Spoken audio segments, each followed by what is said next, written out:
नमस्कार, बहुत स्वागत आप सभी का। मैं हूं आपके साथ चेतन पाठक और आप देख रहे हैं एनएमएफ न्यूज। मेरे साथ मौजूद हैं मेरे सहयोगी केशव। बात पड़ोसी मुल्क पाकिस्तान और वहां के पूर्व प्रधानमंत्री, इन दिनों जेल में अपना वक्त गुजार रहे इमरान खान की। दरअसल इमरान खान, जिन्हें नोबेल पीस पुरस्कार के लिए नॉमिनेट किया गया है। अब आप ये सुनकर कहीं सोच में पड़ गए होंगे कि पाकिस्तान में रहने वाले लोगों ने ऐसा क्या कर दिया इस दुनिया के लिए जो उन्हें ऐसे शांति पुरस्कार के लिए भी नॉमिनेट किया जाता है। अब किया तो है, इसके बारे में हम जानेंगे। यह भी जानेंगे कि जेल में बैठकर 2023 से, क्योंकि आप सबको पता है कि इमरान खान जो हैं वो जेल में हैं, उन्होंने अपने शासन के दौरान किस तरीके से सेना से दो हाथ किए, सेना से भी बैर बढ़ाते हुए वो नजर आए। लेकिन इन दिनों वो जेल में हैं और देश में पैसे गमन करने और तमाम बहुत सारे गलत गतिविधियों के मामले में वो इन दिनों जेल में सजा काट रहे हैं। ठीक है, वो एक अलग बात है, लेकिन ऐसा उन्होंने क्या कर दिया कि जेल में बैठकर उन्हें इस प्राइज के लिए नॉमिनेट किया गया है। अब ये पहली बार भी नहीं है, 2019 में भी नॉमिनेट किया गया था, अब नहीं मिल पाया था, इस बार भी नॉमिनेट किया गया है। केशव के साथ जानेंगे। केशव मेरे साथ हैं। केशव, क्या कहना चाहेंगे पहले तो इस खबर पर अपनी प्रतिक्रिया, और दूसरा ये कि क्या ऐसा उन्होंने कर दिया है जो उनको इस प्राइज के लिए नॉमिनेट कर दिया गया? देखिए, ये दूसरी बार है जब इमरान खान को नोबेल पीस प्राइज़ के लिए नॉमिनेट किया गया। कह सकते हैं दो चार फर्म ने उनके लिए हवाले से नॉमिनेशन डाला है। लेकिन आपने जो सवाल पूछा था कि कह सकते हैं कि पाकिस्तानियों ने ऐसा क्या कर दिया है कि उनको नोबेल पीस पुरस्कार या नोबेल प्राइज़ दिया जाए। इससे पहले कह सकते हैं कि एक व्यक्ति हैं, साइंटिस्ट हैं अब्दुल सलाम, जिनको थ्योरेटिकल फिजिक्स के लिए नोबेल प्राइज़ दिया जा चुका है। खैर, लेकिन वो बीते ज़माने की बात है। अहमदिया थे, अपने जो कह सकते हैं नोबेल प्राइज़ जो जीत चुके हैं, उनको ही पाकिस्तान ने मानने से इनकार कर दिया, अहमदिया करके खारिज कर दिया। अब आते हैं इमरान खान के ऊपर। इमरान खान ने कह सकते हैं कि ऐसा कुछ नहीं किया जिनके लिए दिया जाना चाहिए, लेकिन 2023 से वो जेल में बंद है और भ्रष्टाचार के आरोप में बंद है। कई कह सकते हैं उन पे केसेस चल रहे हैं, लेकिन अब कहा जा रहा है कि उनको नॉमिनेट किया गया है। दो चार नॉर्वे की जो पार्टियां हैं या पाकिस्तान जो अफेयर्स लोग हैं, वो उसको नॉमिनेट करने का काम किया है। वजह यह है, कहा जा रहा है कि उनके जो योगदान है पाकिस्तान के लिए दक्षिण एशिया में, उसके लिए उनको नॉमिनेट किया गया है। भाई, ये समझ में नहीं आता है कि कोई भी यानी कि ह्यूमन राइट्स के लिए काम करने के लिए उन्हें नॉमिनेट किया गया। कैसा ह्यूमन राइट्स था जब आप तालिबान जैसी संस्था को, तालिबान जैसे आतंकी संगठन को मुख्य धारा में लाने की वकालत करते हो, टीटीपी को मुख्य धारा में लाने की वकालत करते हो, आप सेना के अभियान की एक तरीके से कह सकते हैं कि विरोध करते हो। आपको तालिबान खान की उपाधि इसलिए भी दी जाती है ताकि आपने एक वार्ता का दौर शुरू किया था, और जब तालिबान का राज अफगानिस्तान में आया था, जो आपको पता है कितना क्रूर शासन माना जाता है तालिबान का, उसको आपने कहा था कि गुलामी की बेड़ियां तोड़ने वाली ये कह सकते हैं कि शासन है तालिबान का। वही तालिबान जो आपके ऊपर हमले कर रहा है, और कह सकते हैं जो महिलाओं के जो अधिकार है उसको नष्ट कर दिया गया, जो पढ़ाई लिखाई है, आज़ादी है, उसको छीन ली गई, उसकी आपने वकालत की। तो किस आधार पर आपको नोबेल पीस पुरस्कार देना चाहिए? आपके ऊपर भ्रष्टाचार के भी काफ़ी आरोप हैं। आपके ऊपर आरोप लगते हैं कि अपने शासन के दौरान 18 से 23 के दौरान, यानी कि जब तक आप सरकार में थे, तब आपने अपने विरोधियों को जबरन जेल में डाला। आप लुक में देख सकते हैं, राना सनाउल्लाह हैं, फिलहाल पाकिस्तान के मंत्री हैं, शहबाज शरीफ के सलाहकार हैं, उनको जेल में डाला गया था। इनकी गाड़ी में कह सकते आईएसआई के साथ मिलकर के ड्रग्स डाल दिए थे, किलो मतलब बहुत मात्रा में, भारी मात्रा में ड्रग्स डाल करके इनको जेल में डाला गया। और फैज हमीद के साथ मिलकर के तमाम विरोधियों को एक तरीके से ट्रैप किया गया, उठाया गया, किडनैपिंग की गई। यानी कि राजनीतिक प्रतिशोध जो होता है वो पूरी तरीके से लिया।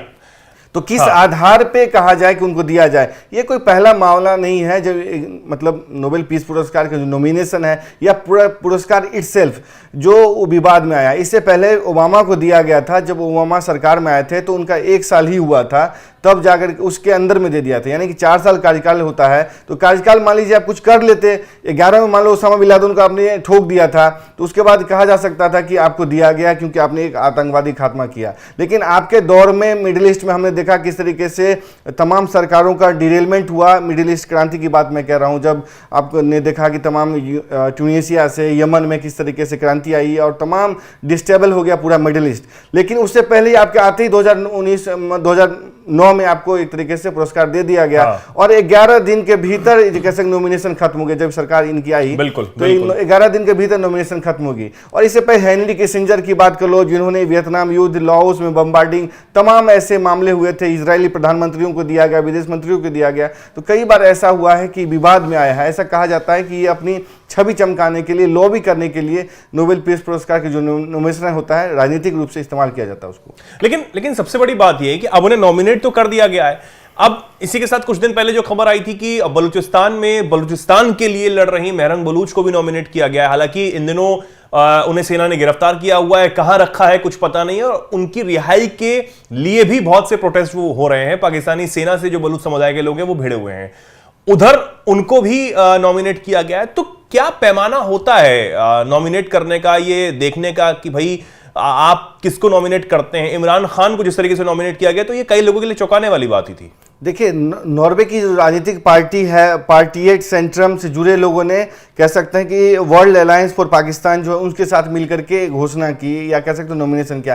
कोई भी संगठन इस तरीके से नॉमिनेट कर सकता है, लेकिन इसको देने का फैसला कह सकते हैं ज्यूरी होता है, जो कमिटी होता है वो देते हैं इस तरीके के फैसले, या कह सकते हैं जो नोबेल पीस पुरस्कार। जो अगर हम कह लें कि कैसे नोबेल पीस पुरस्कार का एक तरीके से नामांकन होता है, तो राष्ट्रपति, प्रधानमंत्री, सांसद या वहां के हैं या किसी देश के हैं वो इसके लिए नामांकन कर सकते हैं। इंटरनेशनल कोर्ट के जस्टिस कर सकते हैं, नोबेल पुरस्कार के पूर्व विजेता भी कर सकते हैं, प्रोफेसर, कानून, इतिहास, सामाजिक क्षेत्र के जो प्रोफेसर हैं वो कर सकते हैं। नोबेल कमेटी के मौजूदा पूर्व सदस्य इसके लिए नामांकन कर सकते हैं।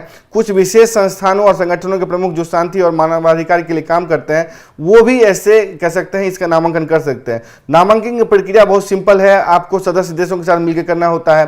31 जनवरी से जो जनवरी होती है वो नामांकन की अंतिम तिथि होती है। पुरस्कार 10 दिसंबर को दिया जाता है, जब अल्फ्रेड नोबल जिन्होंने डायनामाइट का आविष्कार किया था उनके नाम पे दिया जाता है, उनकी पुण्यतिथि के दिन दिया जाता है। बाद में उन्होंने देखा कि इस तरीके से डायनामाइट का इस्तेमाल बम्बार्डिंग के लिए किया जाने लगा, पहाड़ों को तोड़ने के लिए। उन्हें बड़ा दुख इस बात का हुआ कि मैंने एक ऐसी चीज बना दी जो किसी के लिए घातक साबित हो रही है। मैंने तो सोचा था कि सुरक्षा के लिए बनाया जाए, लेकिन वो सुरक्षा नहीं हो रही, उसका इस्तेमाल जो है वो अलग तरीके से हो रहा। तो उन्होंने इस बात का खेद भी जताया था, दुख भी जताया था। तो उनके नाम पर ये जो पुरस्कार है वो दिया जाता है। लेकिन क्या पाकिस्तानी सरकार को इसमें कोई आपत्ति नहीं होगी? देखिए, आपत्ति वाली बात नहीं है, लॉबी तो जरूरी की जाएगी। शहबाज शरीफ मान लीजिए, इनको क्रेडिबिलिटी अगर अंतिम राउंड में भी जाते हैं, आखिरी 3 में भी जाते हैं, तो कह सकते हैं कि शहबाज शरीफ सरकार के लिए काफी मुश्किल हो सकता है। जो ऑलरेडी कह सकते हैं महंगाई और जो उनकी इन्फ्लेशन है, अर्थव्यवस्था को लेकर के गठबंधन सरकार है, उसको लेकर के उनकी लोकप्रियता बहुत कम है। बिल्कुल कह सकते हैं कि इमरान खान अपने उफान पर है। अगर उसमें उनकी नॉमिनेशन, तो चलिए इसी खबर से पाकिस्तान में हड़कंप मचा हुआ है। अगर मान लेते हैं आखिरी राउंड में भी वो जाते हैं और इससे संबंधित कोई खबर भी आती है, तो पाकिस्तान की सरकार के लिए खतरे पैदा हो सकते हैं, क्योंकि उनकी लोकप्रियता में, इमरान खान की लोकप्रियता में काफ़ी इजाफा होगा। लेकिन देखिए, इसका इस्तेमाल जो होता है ना, इमरान खान की जो पार्टी पीटीआई है या उसके लोग इसको चुनाव में बुझाने की कोशिश करेंगे, क्रेडिबिलिटी स्थापित करने की कोशिश करेंगे। एक तो शहबाज शरीफ हैं जिनके ऊपर भ्रष्टाचार के आरोप हैं, एक इमरान खान है जो डिगा नहीं, डरा नहीं, जेल में बंद है 2 साल से 3 साल से, लेकिन हिल नहीं रहा है, उसने देश छोड़ कर नहीं गया। नवाज शरीफ देश छोड़ कर चले गए, परवेज मुशर्रफ देश छोड़ कर चले गए, लेकिन इमरान खान डटा हुआ है, यानी कि जो कप्तान है वो डट गया है। ये जो उनका नारा है उसको क्रेडिबिलिटी मिलेगी। लेकिन आयरनी जो कहते हैं ना, डाइड हियर, यानी कि आयरनी डाइड 1000 डेथ्स, मतलब इसलिए क्योंकि जो इमरान खान जेल में जाने की मुख्य वजह है अमेरिका से लड़ाई।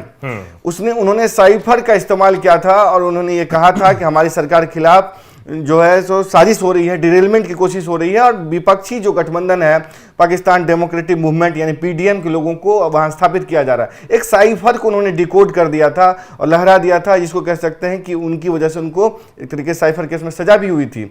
लेकिन उसी वेस्ट से अब ऐसा लग रहा है कि वो चाह रहे हैं क्रेडिबिलिटी, उनसे समर्थन चाह रहे हैं। जिस अमेरिका का उन्होंने आलोचना की, जिस यूरोप के कल्चर की आलोचना करते हैं, पॉलिटिकल सिस्टम की आलोचना करते हैं, चीन की तारीफ करते हैं, उससे क्रेडिबिलिटी चाह रहे हैं और चाह रहे हैं कि उनको एक तरीके से सपोर्ट किया जाए उनके जो मूवमेंट है जेल से निकालने में। ट्रंप से वो बात जो हो रहे हैं कि ट्रंप कब उनको फोन करेंगे, कब दबाव डालेंगे कि इमरान खान को जेल से रिहा किया जाए। तो कह सकते हैं कि यही आयरनी है पाकिस्तान की, कि जिसकी आलोचना करते हैं उसी के शरण में जाकर बैठ जाते हैं। अब इमरान खान मान लीजिए डायनामाइट के जिसका आरोप है, जिस पे उस पे अगर लेते हैं, तो कैसा इस्लाम, कैसा एक तरीके से कह सकते हैं उम्मत की बात करेंगे, क्योंकि इस्लाम में तो आपको पता है कि इस तरीके के पुरस्कार लेने की इजाजत भी नहीं है। ठीक है, लेकिन ये अलग विषय। अभी हालांकि नॉमिनेट किया गया है, मिलता है नहीं मिलता है वो आने वाले समय में पता लगेगा। नॉमिनेट तो बहुत सारे लोगों को किया जाता है, और जैसे कि केशव ने शुरुआत में ही जानकारी दी कि 2019 में भी इमरान खान को नॉमिनेट किया गया था, यानी कि ये दूसरी बार है जो नॉमिनेट किया गया, लेकिन इस बार 2023 से वो जेल में है, तो वो इस बार जेल में है, सजा काट रहे हैं। अभी उन्होंने नॉमिनेट किया गया। आने वाले समय में क्या होता है इस खबर पर हमारी नजर तो बनी हुई है, और इस पर अपडेट जानने के लिए, इससे जुड़े रहने के लिए आप जुड़े रहिए।